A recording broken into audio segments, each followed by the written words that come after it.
Welcome back to KTN Prime. Let's continue informing you. Now, the ODM UDA bromance is taking a new twist, with growing speculation that President William Ruto may be forced to dance to Raila Odinga's tune come 2027, even if it means surrendering the powerful deputy president slot in exchange for ODM support.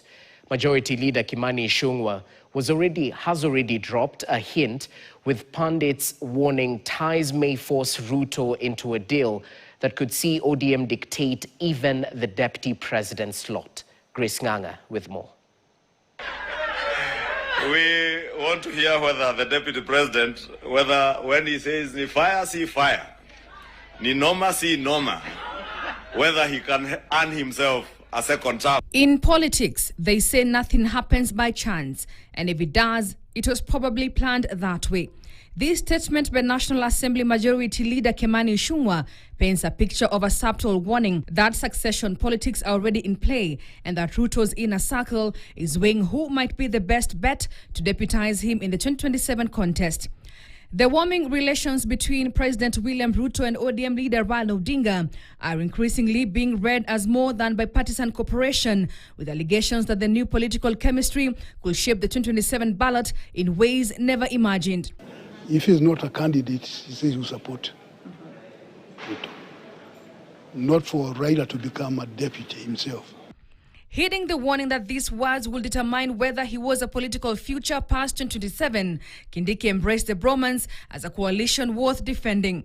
Without bipartisan efforts, no single side can be able to ever lift these national issues. Kindiki's position is already politically sensitive. His every word and every move now under the microscope.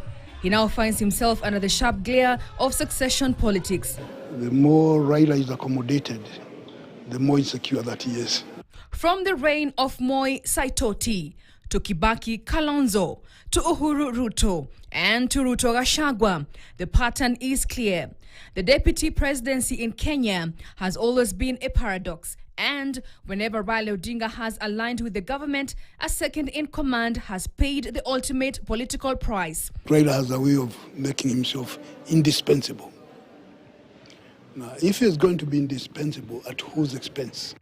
The Moi-Raila alliance that took place in 2001 saw Moi's long-serving Vice President George Saitoti cast aside, following the merger of Odinga's NDP and Moi's KANU.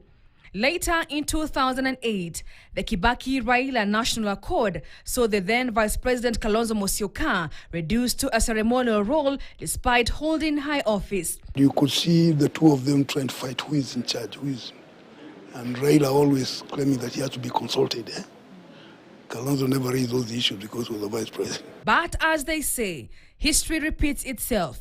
A decade later, the 2018 handshake between President Uhuru Kenyatta and Raila Odinga marked the beginning of William Ruto's political isolation.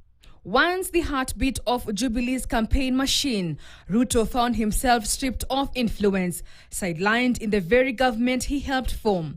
Maybe the part of the understanding, if not the deal, was that you sideline this guy and I get... The most recent chapter in the cast bedeviling the office of Kenya's second-in-command is Rigathi Gachagua, who became the first deputy president in Kenya's history to be impeached. His fall from grace coincided with Raila's decision to work with William Ruto, fueling claims that the deal required a political sacrifice. Gachagua it was. Integrity. Now, Deputy President Kithure Kindiki sits where his predecessors once did. Could he be on borrowed time? Well, only time will tell. Grace Nganga, KTN. To education.